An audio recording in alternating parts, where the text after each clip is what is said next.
Morning to all of you. Good morning, madam. Good morning, madam. Good morning, ma'am. Good morning, ma'am. Good morning, madam. Very nice to see all of you, though not in person. It would have been nice if we have offline classes. That interaction is much better and much more, and it would be more spontaneous. But unfortunately, we don't have that kind of system right now. So why I have chosen this sustainable development is, I know that it is a multidisciplinary team, and the concept is sustainable development is a very, very multidisciplinary concept. So to understand sustainable development, you need to have knowledge of different disciplines, and each discipline can contribute for sustainable development. So that is how sustainable development is a very darling topic for me when I have a multidisciplinary team. Other than, economics topics would be different. So all of you must be hearing, listening a lot about sustainable development. So, and you also know, it's not that you don't know what is sustainable development. So, but sustainable development concept, how it has been evolved, and all efforts, what are the efforts towards sustainable development, and how to measure the sustainable development, and what are the efforts, and where we stand, where India stands in terms of our sustainable development goals. So these are the three things that I'm going to talk about. Probably I would make slide share. Yeah. So sustainable development, I would like to talk about the paradigm shift. See, actually science students as well as art students also can contribute quite a bit for this, what is called the sustainable development. So I want to trace how the sustainable development concept has come about.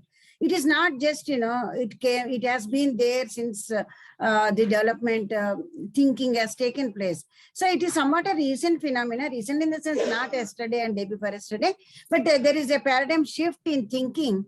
So how this paradigm shift has taken place in development thinking, I just want to trace. So this is what, how I look at the paradigm shift. So if you look at, 1920s and 30s and 40s, so economic come cultural progress, exploitation of natural resources. The development planners, basically development planners, so they gave more importance to the production, in the sense, it is both economic and cultural progress, exploitation of natural resources. So use more resources and produce more so that everybody gets something everybody gets something to use. So that was the concept in 1920s and 30s. Economic students also know that in 1930s we have Great Depression. So because there is more focus only on production. So what happened is the focus was, nobody had ever thought that, resources have got a limitation and they get exhausted. We need to focus on sustainability. This was not thinking. So the thinking was mainly only on production. So then 40s and 60s, what has happened is industrialization. So industrialization took place, and when industrialization took place, there is more focus on using industries because, the leading to great mass production. For example, if you take India, lot of handlooms have got beaten by this machine production of clothes. So more focus is on industrialization. People thought that, industrialization is the only vehicle for economic development. If a country has to development, it has to have industrialization. That was the thinking in 1940s and 60s. But what happened is, then people realized after 60s, during that period, after some time, people have realized that, there are regional disparities. So globally and also within the country also. Within the world also, there are global disparities across the countries, and within the country also regional disparities, that is rural and urban. Even now also it is there in India. That's a different story. I will come to that if there are any discussions. But the focus was on shifted on promoting rural development because some areas are left out, and planners have focused more on understanding the disparity, regional disparities. But 70s, what happened is, in 70s, also there was more focus on integrated area development and agri-production, geographic equity. So regional disparity has given way to all this thinking. So focus has been to area development, and 80s actually people started looking at participatory development. So what planners thought was that always somebody sitting in high profile offices and they prepare the plan and submit and people implement it. That was the kind of thinking. But in 80s, what was proved is that, economic development is not reaching people. So it is important to involve people. It should be top-down, it should be reversal of top-down approach. So what we had was top-down approach. We wanted bottom-up approach. So planners realized it has been influenced by our Indian thinking, is also influenced by Western thinking. So more and more of what is called the bottom-up approach, reversal of top-down approach. So people should be involved in in the planning of whatever they want and what suits them, what doesn't suit them. So that is how actually in 80s we have got what is called the bottom-up approach, which is the reversal of top-down approach. Only in the 90s, in 1992, Rio de Janeiro, there was this Earth Summit. So that was the very first time people discussed about the sustainability of development. So when we continue the development process, if we focus only on resources, so development is not going to be not going to be sustainable. So this way, if we are producing, if we are consuming, it will lead to what is called the extent of resources. As all of you know, you are all science students, you know that in resources, we have renewable resources and non-renewable resources. And even in renewable resources also, there is a natural rate of extraction. So rate of extraction, rate of extraction and natural growth. Because even renewable resources also, they have a specific growth rate at which they grow.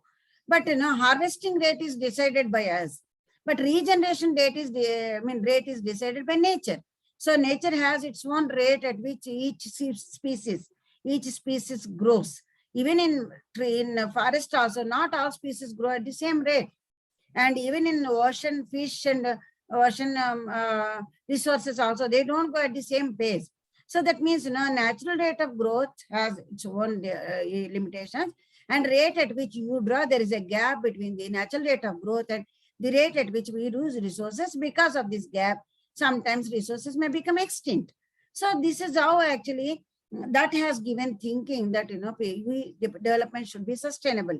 So we should look at the policies which at least give the same kind of resources to the next generation. So in at the summit, actually people discussed about the concept of sustainable development. So then 1930, we have what is called the sustainable agenda for sustainable development, and sustainable development goals have been protected.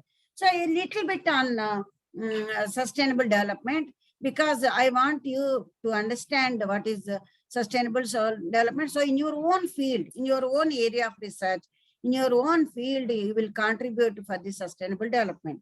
So the sustainable development has been defined as the development that meets the needs of the present generation, present without compromising the ability of the future generation to meet their own needs.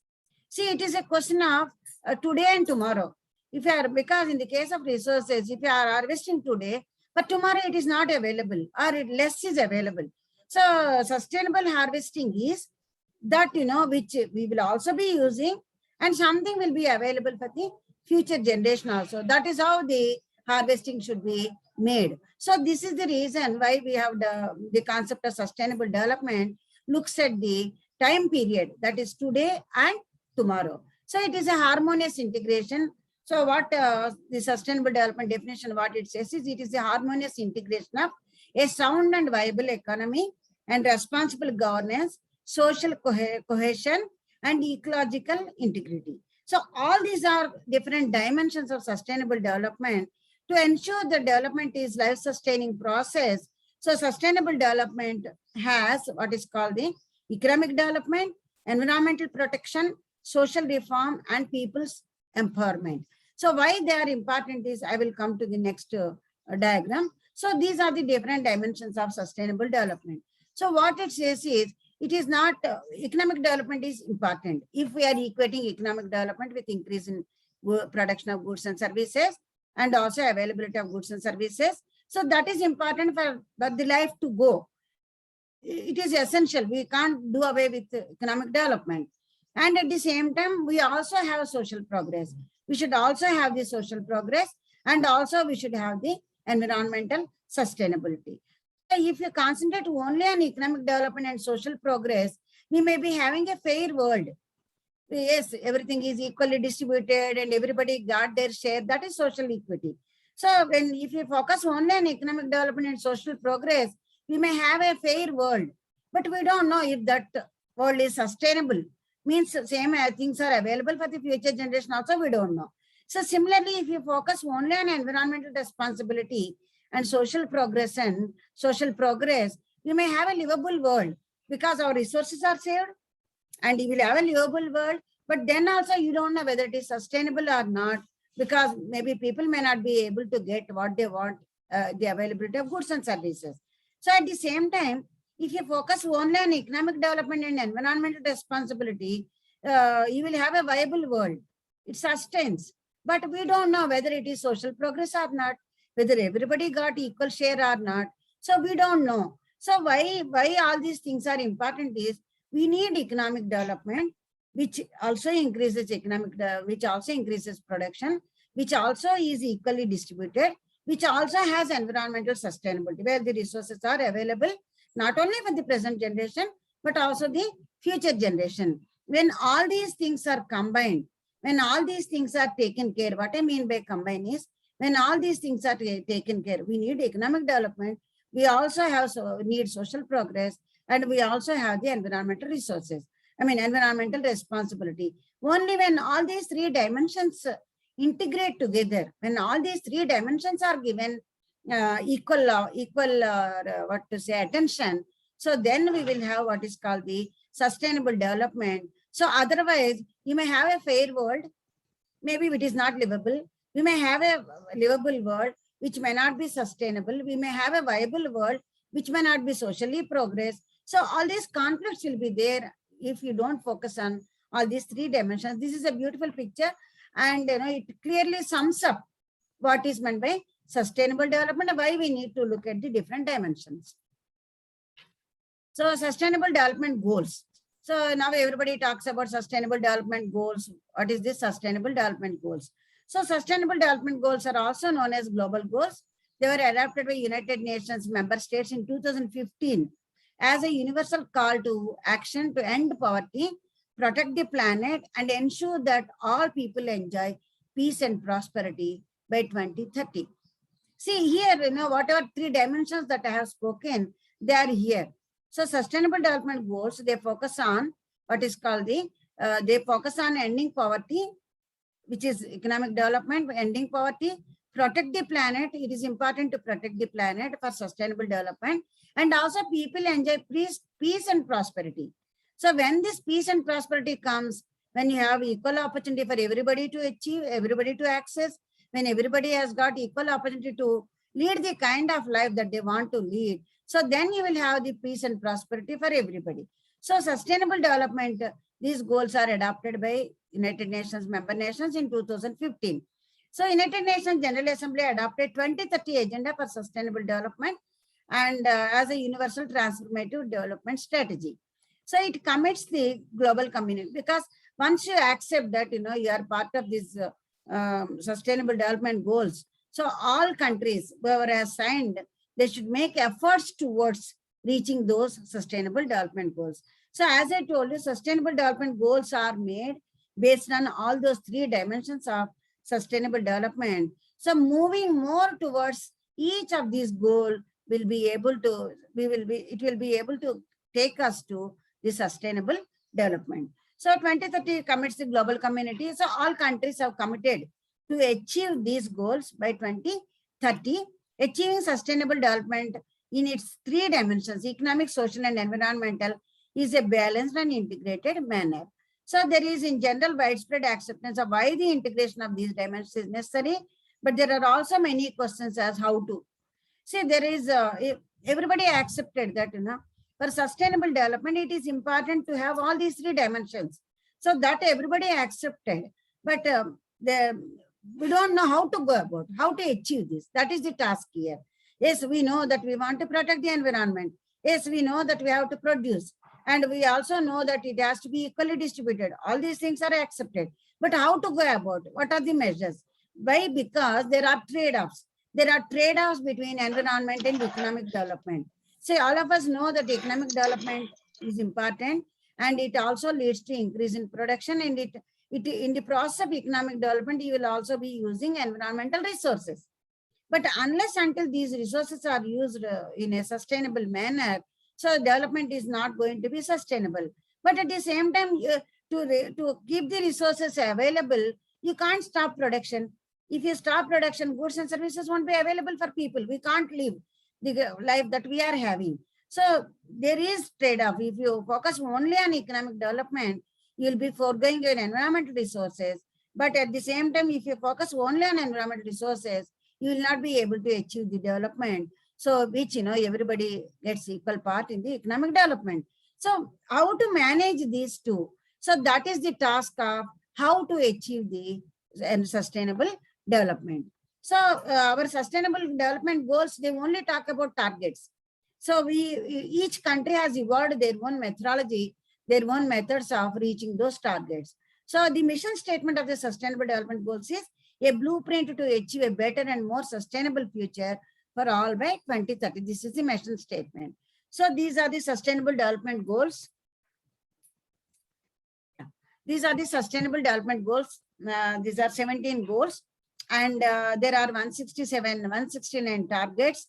And for each target, there are some indicators, some 232 indicators. Due to time limit, I am not discussing about this. I want to share with you little bit. I will discuss, and I will share this with the HRDC people. If anybody is interested, you can go through this in leisure. So these are the goals. Goal one is end, because if you carefully look at these goals, so they cover all the three dimensions that I have described about sustainable development. So goal one is end poverty in all its form and every way, and then end hunger, achieve food security, and ensure healthy lives, because after all, health and health and education, these are important important inputs. So ensure inclusive and equitable quality education and promote lifelong learning opportunities. So these two are health and education play a very, very important role in all our lives. You also experience this. Because of our education, we are here, and because of our health, we are here. So, and then achieve gender equality and empower all women and girls. So goal 5 is important goal of achieve gender equality and empower all women and girls. So this is an important goal, and sustainable development goals, they have identified this as one of the important goals. And the afternoon session, next session, I will talk about why is gender equality is important goal for sustainable development. So, and then ensure availability and sustainable management of water and sanitation for all, and ensure access to affordable and reliable, sustainable and modern energy for all. Then promote sustained, inclusive and sustainable economic growth, full and productive employment and decent work for all. And decent work is economic concept. And build resilient infrastructure. Promote inclusive and sustainable industrialization, foster innovation. As I told you, industrialization, there is a trade-off between industrialization and environmental resources. So we need to have sustainable industrialization. Then you have the reduce inequality within and among the countries. It is a global phenomena, because the environmental hazards like, acid rain, and those are the things which are global environmental issues. And then next one is make cities for human settlement inclusive, safe and resilient, and ensure sustainable consumption and production. Because sustainability, you need sustainability not only in production, you also need sustainability in consumption. And take urgent action to combat climate change and its impacts, and conserve and sustainably use the oceans, seas and marine resources for sustainable development. And 15th goal is protect, restore and promote sustainable use of terrestrial ecosystems, sustainably manage forests, combat desertification, and halt and reverse land degradation. These are very, very serious issues. See, desertification is an important issue. And land degradation, so much land degradation is taking place. So much of biodiversity loss is taking place. Because if you want to produce more, go for monoculture. Because whatever product, whatever crop is necessary, you produce only that. So in the process, what is happening is we are losing biodiversity loss.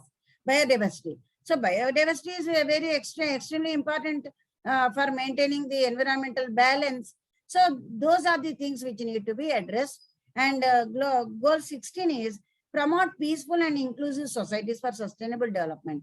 Provide access to justice. This is what social dimension of sustainable development. Provide access to justice for all and build effective, accountable and inclusive institutions at all levels. So this is social side of sustainable development. Then 17 is strengthen the means of implementation and revitalize the global partnership of sustainable development. See, global partnership, because world's problems are now they are called as wicked problems. Why they are called wicked problems? If you are interested, you can Google what is meant by wicked problem.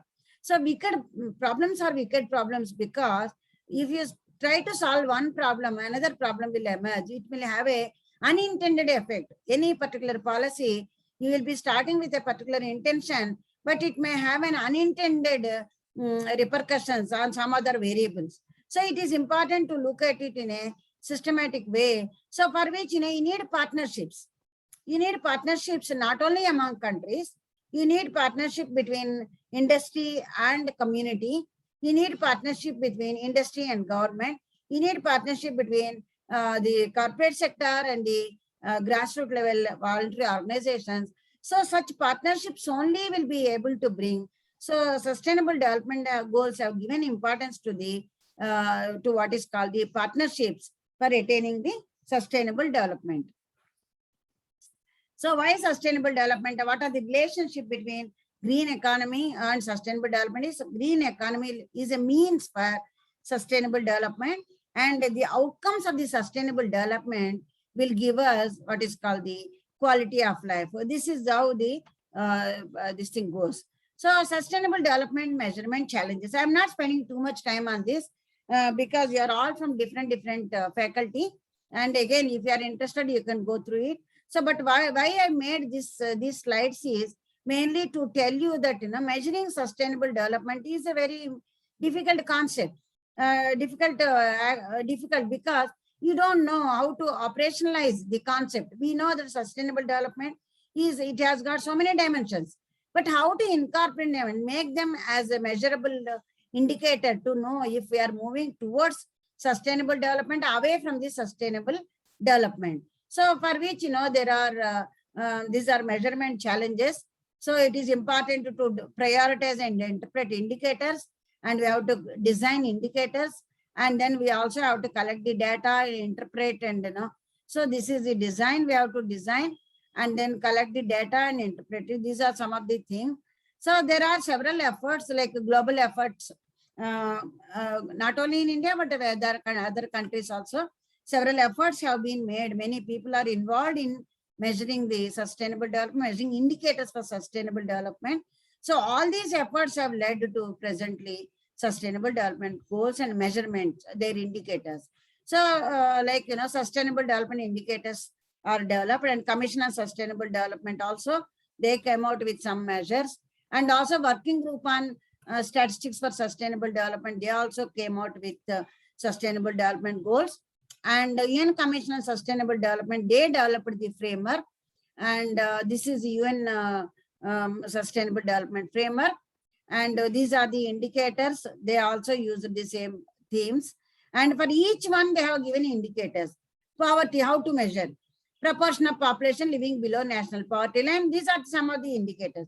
So poverty, it is easy to understand, whereas governance, how to measure governance? So percentage of population having paid bribes, and number of international homicides per 1 lakh population. So these are some of the indicators for governance. And this is education, indicator for education. And this is for demographic, natural hazards. So they have developed indicators for each one of these. And indicators, our very own Tata Energy Research Institute also, they also have developed some indicators. So these are some of the indicators: economic indicators, GDP per capita, investment per GDP, and fiscal deficit. These are the economic indicators, and they also developed social indicators. These social indicators are percentage of population living below poverty line and also adult literacy rate. These are the social indicators. And they also came out with environmental indicators. So these are the environmental indicators: emissions for greenhouse gases, emission of greenhouse gases, and consumption of ozone depleting substances, and also algae concentration in coastal water. They have taken each and every aspect of environmental concern into the developing the environmental indicators. So biochemical oxygen demand in water bodies and concentration of fecal coliform in fresh water. So all these things are taken care. Protected area as percentage of land area. So, and they also have taken institutional indicators. That is a national sustainable strategy and the implementation of ratified global agreements, number of internet subscribers. These are some of the indicators. And expenditure on R&D as percentage of GDP. So these are institutional indicators. So ultimately, they came out with composite sustainability index, and in the Indian context. So this is one research paper. If anybody is interested, you can go through it. So when it comes to India, Indian National Indicator Framework. Now, our in the Indian context, National Niti Aayog has come about with the National Indicator Framework of and they have published this. This is Index and Dashboard for 1920 Sustainable Development Goals. Status of India in the attainment of sustainable goals. As you know, we are a signatory in the for the Sustainable Development Goals. We promise that we will also reach, and but there are mechanisms. So in Karnataka also we have Sustainable Development Goals cell is there, and national level also there is Sustainable Development Goals. Niti Aayog monitors where we are moving and how much we have achieved, how much is yet to be achieved. So this is these numbers are from that report. So in composite index, that is all three dimensions. In composite sustainable development goals, where which state is leading and which state is lagging. See, for example, these are red is yet to they have achieved less than 50%, and performers are the states which have achieved more than 50%, and front runners are the states which have achieved more than 65%, and those which have achieved more than, I mean, almost 100 are called the achievers.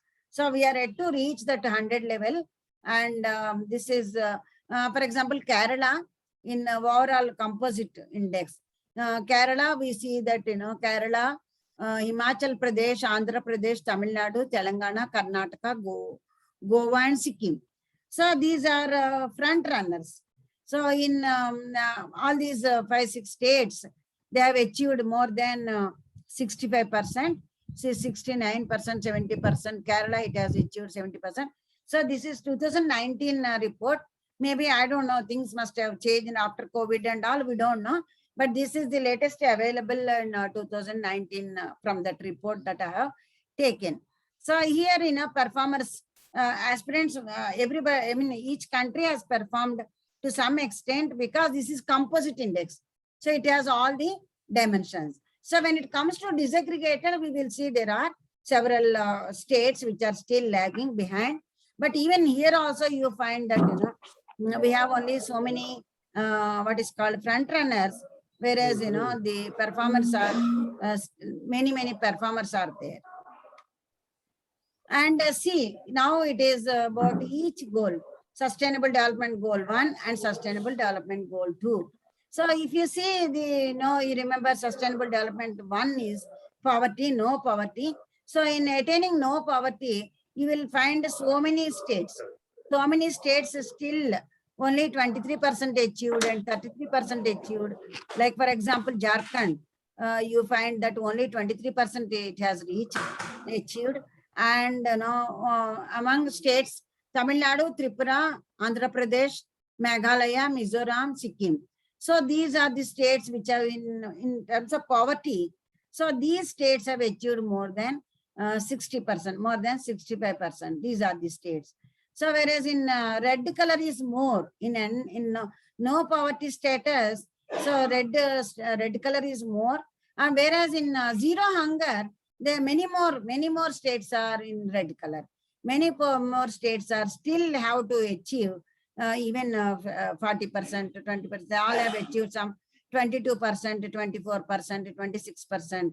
So only few states have achieved the zero hunger status. So this tells us, there is still long way for us to go in terms of sustainable development.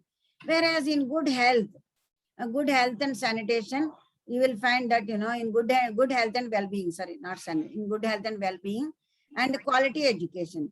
In good health and well-being and quality education, we have less number of red colors. If you see these red colors, more the number of red colors, less it has been achieved. So whereas good health and well-being, you find many states are reaching. Only in Assam, Bihar, Uttar Pradesh and Nagaland, we find them still lagging very much behind. And whereas quality education also, you find several green colors, whereas few are in quality education. So where does Karnataka stand? Karnataka is here. So Karnataka is doing well in quality of education. So whereas in terms of good health and well-being also, Karnataka is in fourth position. So in both the indicators, Karnataka is also doing well in this one. In what happened? Why down is, yeah. So this is again, you look at this, it is so contrasting. These two figures are so very contrasting. If you observe, in gender equality, all red colors only, whereas water sanitation, you have several green colors. So that is why actually I have chosen to speak about gender equality in the afternoon. Why gender equality is important for sustainable development. One important thing is, it is in the sustainable development goals. This is 5th goal. So that means it is not only entire world is thinking that gender equality is important for attaining this sustainable development. But whereas in water and sanitation, due to the efforts of government, several programs are implemented for water and sanitation, Swachh Bharat, and several things are there. So because of that, I think we find in the attainment of this one, clean water and sanitation, you don't have red color at all. Only in Delhi, we find there is attainment is only 61%, whereas in all states, the attainment is more than 70%.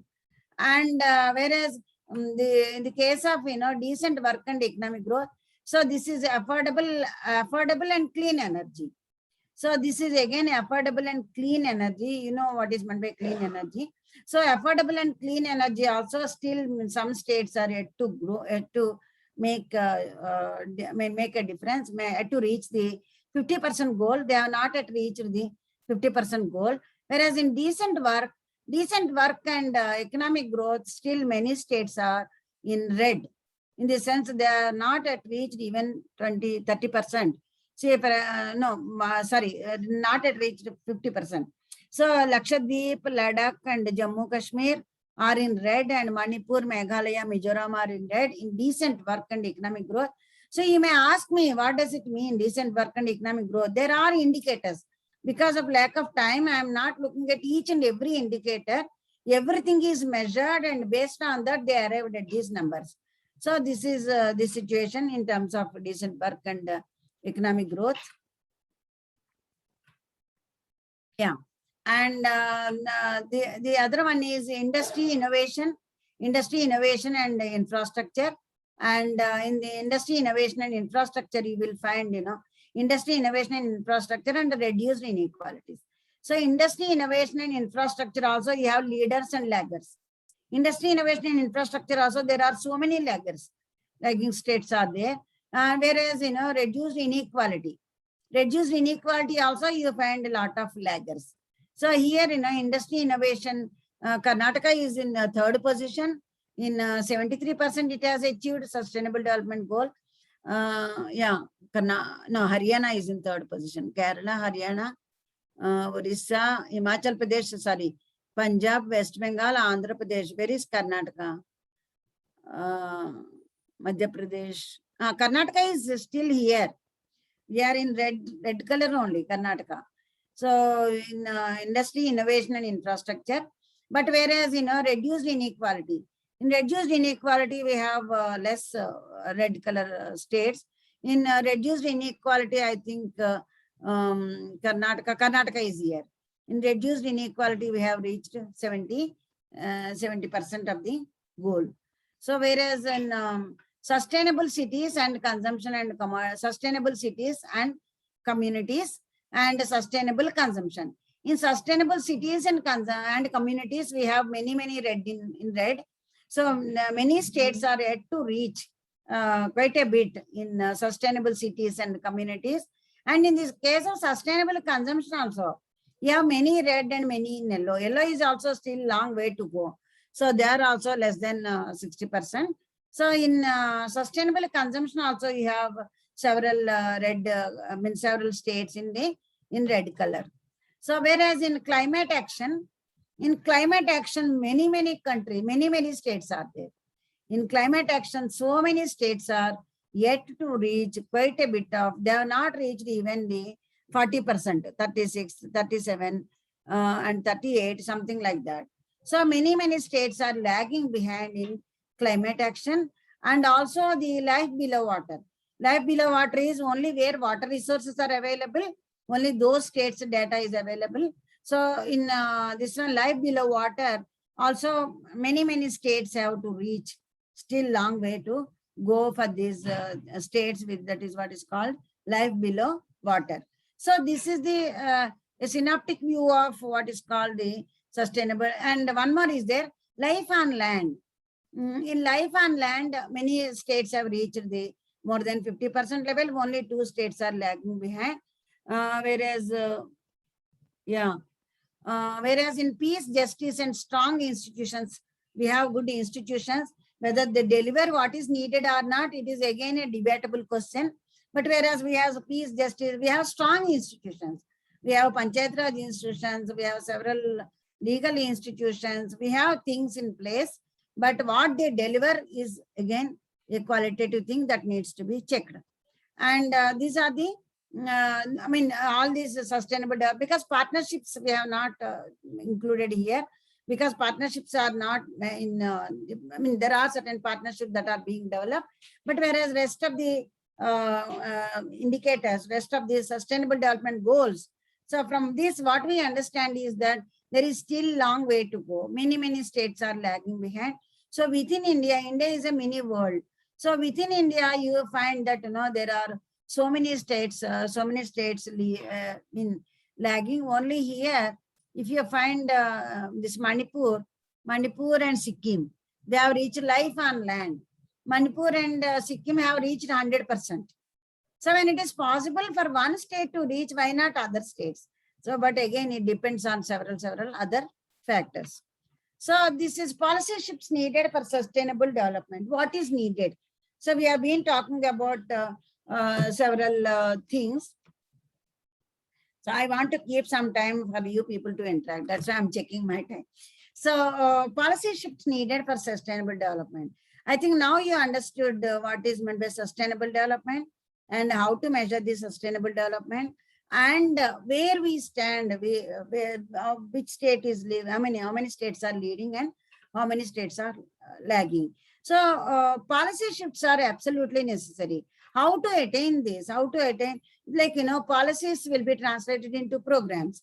So unless until you have a long-term specific policy with clear vision, it won't be translated into programs. See, what has happened is, as I told you, till sustainable development concept has been evolved, people were not having any kind of policies for protecting the environment. But now there are policy shifts are taking place, and several countries are attempting the policy shifts. But what are the policy shifts needed for sustainable development? See, normative shifts needed for integration. So what is very important is, we need to have such integrated approach. See, United Nations Economic and Social Commission, emphasizes the need for 4 normative shifts in policy to promote integration. See, all this is sustainable development. As I told you, it is a system approach. And if you are focusing on economic dimension, environmental dimension will get affected. So you need to take care of environmental dimension also. So when you are taking the environmental dimension, you also need to look at the social dimension, because in the process of taking care of environmental dimension, one should not become, the rich should not become rich, poor should not become poorer. So that should not happen. So in the process of economic development, you need to take care of both the social, economic, and environmental. So, but how it can be achieved? And all are interrelated. As I told you, problems are wicked problems. You are operating one means you have to forego the other one. See, for example, the other day I was reading one PhD thesis. It's an excellent work. She worked on public finance issues. So she was asking for increasing the user fee for education.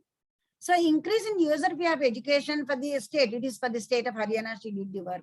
So because there is a gap between what the state receives and what the state spends. So her suggestion is to increase the user fee in education and health.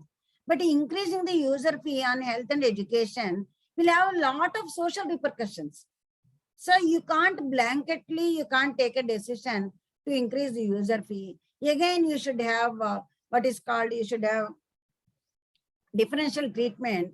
I will come to that horizontal and vertical equity afternoon when I'm talking about the gender equity.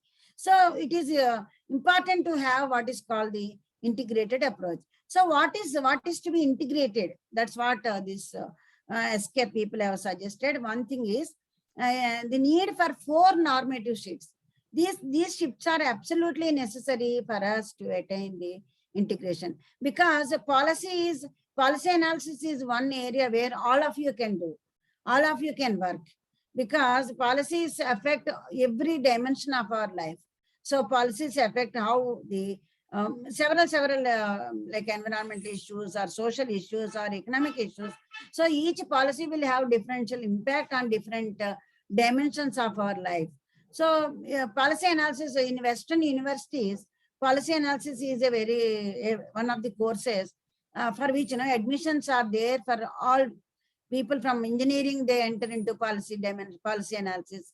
So and people from social, like what is called chemistry, botany, anybody can enter into the stream of policy analysis, because policies do affect us. So here what the normative shifts, what are the 4 normative shifts that are necessary? First thing is social justice and economic sustainability must become fundamental policy objectives rather than marginal objectives. So what this escape says is that social justice and ecological sustainability. So they should be the main thing. It's not that, yes, you make your industrial policy and then start addressing the what is called pollution. It is not like that. When you are making your industrial policy, you should also think of what repercussions it will have. What kind of industries are going to be promoted when we are having this industrial policy. So that kind of thinking should be there. That's what these escape people have said, that social justice and ecological sustainability must become the fundamental policy objective rather than the marginal objective. So when you are making sectoral policies, you should think of the what is called the environmental issues. Then second one is a shift from a predominantly short-term policy horizon to one that seeks long-term benefits for all. This is absolutely necessary. See, in a country like India, in a democratic country like India, so what happens is public policy is mainly guided by the party mandate. So whatever party ideology, party mandate. But it is not like that. In democracy, today this party is there, tomorrow some other party. What people want, they will elect. So, but the policy should be continuing, and policy makers should have a policy horizon that seeks long-term benefits. See, as a short-term policy, we should shift from short-term policy horizon to long-term benefits, long-term policy. Because today you are there. Somebody told that individuals are not permanent, whereas the institutions are permanent. So whatever policies you make today and make some institutional changes, so they will be there. Today you are head of the department, tomorrow somebody will be there. Today you are principal of the institution, tomorrow somebody will be there, but institution is there, but you only change. So what it says is that You need to have long-term horizon, but that is very much lacking in the Indian context. We are not looking beyond 10 years or whatever it is. So, and then replacing gross domestic product as a measure of progress by metrics that encompass 3 dimensions of sustainable development. So it is now, you should not measure the development of a country only with the gross domestic product, that is the national income. You should also take into consideration all the 3 dimensions. So that is how now we have got what is called the Human Development Index. Human Development Index takes into account, but it doesn't take into environmental concept, environmental dimension. It has a social dimension and economic dimension. And then next one is recognition that the resources of the planet are not limitless, and that resource constraints cannot always be addressed by technology. This is also another very, very important thing. See what has happened in Tirupati, Tirumala, and many other places, and the kind of breakdowns and bridges and breaches and all that, and those things cannot be done only just by somebody sitting in computer doing it. So you need technically qualified people to do such kind of things and physically doing those things. See, what is important for sustainable development is, it is important to think that it is not possible to do everything. Everything can be addressed by technology itself. So there are certain things, there are resource constraints are to be addressed. Technology supplements, certainly it complements. I'm not even supplementing it, it complements. Technology is important, but along with that technology, you also need skills. You need skills. So it is important for the planners to understand, for sustainable development, it is important for the planners to understand that they should be focused more on skill set, improving the skill set, and also go along with the technology. So these are the 4 normative shifts that are needed. But there are policy conflicts and trade-offs. There is always trade-off, as I already told you, where public policy either implicitly or explicitly prioritizes investments in economic activity without regard for the impact on stocks of natural negative externalities result. See, if or as I told you, if you focus only on economic development, if you focus only on production, so it will have a negative impact on the resources and pollution, emissions, and all these things will take place. But if you want to reduce these things, if you want the nature to be kept as it is without any destruction, you stop production. But is it possible to stop production? It is not possible to stop production. So production is also there, production also should be there, environment also should be there. So that means, there is some trade-off. You need to decide what is the optimal level of utilization of resources. But policy responses to these phenomena that do not address the root cause of the policy conflicts and trade-offs. See, as I told you, there will be always conflicts. If you focus on one, it will have an impact on other. For example, you want to increase production. Say our green revolution, what has happened? So that particular moment, our focus was only on increasing production. We have to feed the mouths. Though so much of hunger was there and we were importing food grains. So we need to increase the production, and we went for this seed technology, water, that package, which was green revolution package. But that as a policy, it has been implemented in India. But what happened? It had a long-term effect, and it has led to so much of pollution, and it has led to soil degradation and all things that have taken place. That means, there is and now we have to have policy to reverse the process. So what I'm telling is, there is that kind of policy conflicts will be there, and policy trade-offs will be there. So unless until these things are taken care, it is not possible to achieve the sustainable development. And normative shifts needed for integration. Sorry, page down, page up. Yeah. Challenges in making the shifts. Yes, we are all telling that it is good to make policy changes and all that. That is fine. But there are challenges. So one thing is making shifts in the policy stance operational present significant challenges to policymakers. What is required? Yes, policy, people don't accept change. Even in a country like India with so democracy and democratic institutions, you just can't change even one, even though you know that it is not a rational policy, still you can't change it because there will be so much of protests.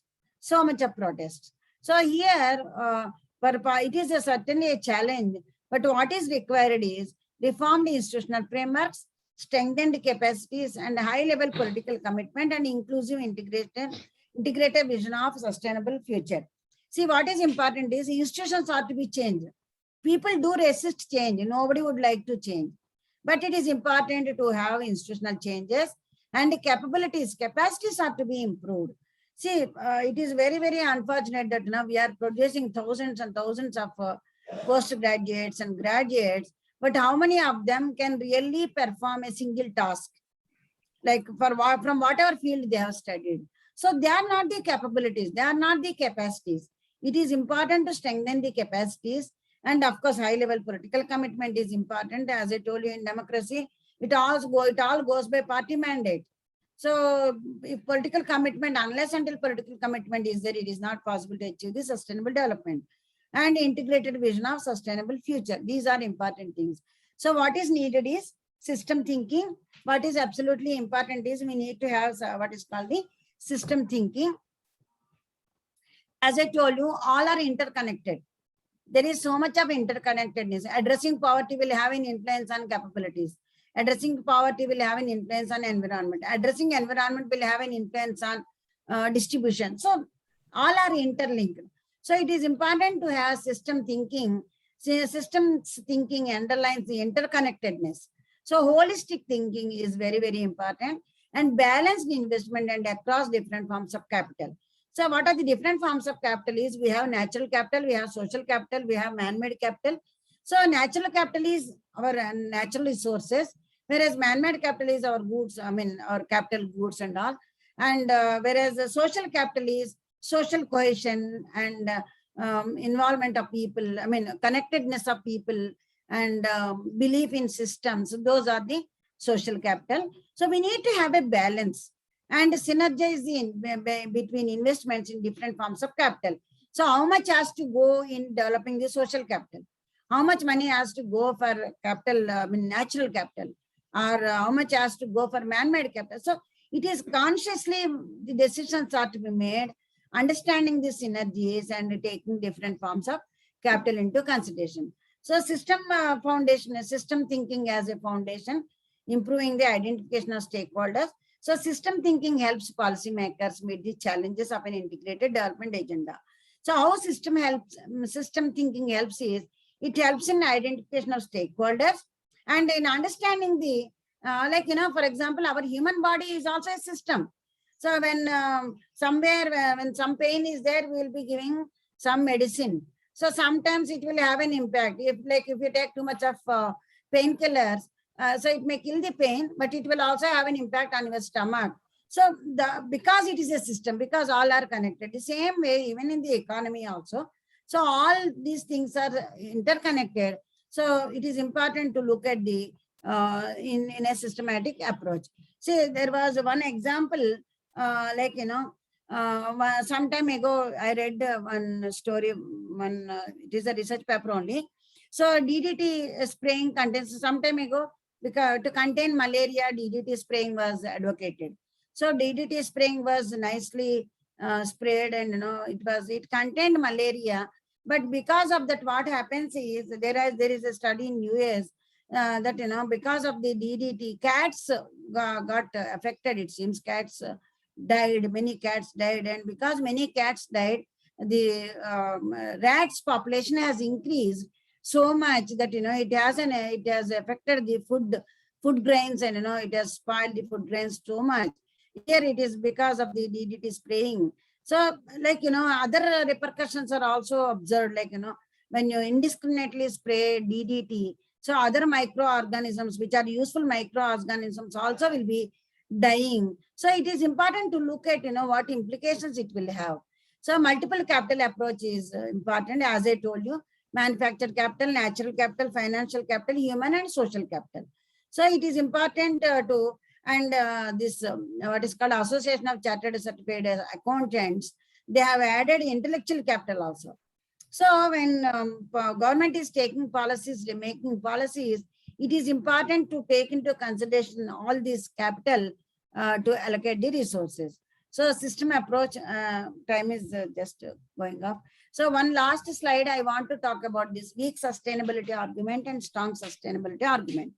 So what this weak sustainability argument says is man-made capital and natural capital are substitutable. Some must be non-declining. So that is what the weak sustainability argument says. There are resource economists, natural resource economics, they talk about this weak sustainability argument. So those who are supporting this weak sustainability argument, what they say is man-made capital and natural capital are substitutable. Only the total sum should be non-declining for sustainable development. So what it means is, it doesn't distinguish that, both of them are needed. If you focus on man-made capital also, it is okay. Still development is sustainable because these two are substitutes. Instead of using natural capital, you use man-made capital. So that is one, what is called the weak sustainability argument. The second argument is what is called strong sustainability argument. What this strong sustainability argument says is, man-made and natural capital have limited sustainability.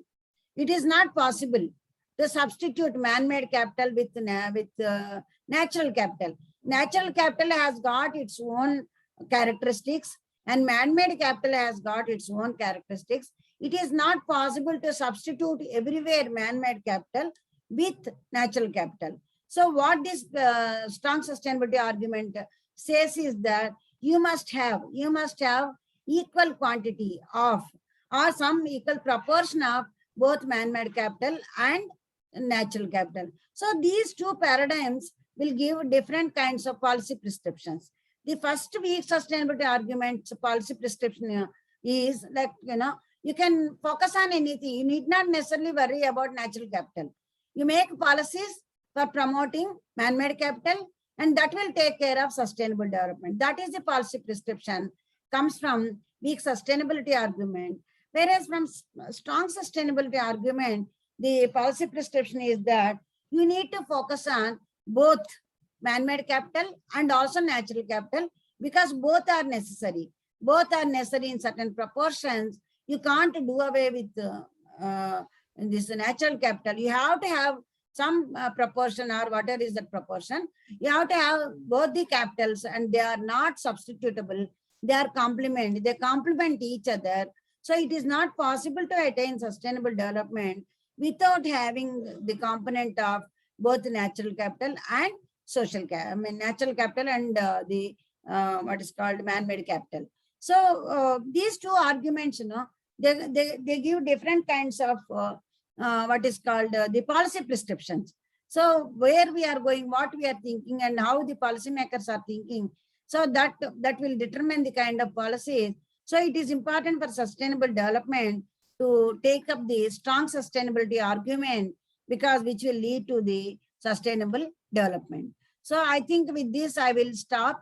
I don't know because of time or what I had to run a little bit. I will stop sharing so that I can see all of you. And I want you to, first of all, we will have some chat. We will talk to each other and tell me whether whether it is, each one of you got something out of this, apart from your attending refresher course or not refresher course, it is some, whatever is the course. Yeah. I want you to talk to me. Yeah.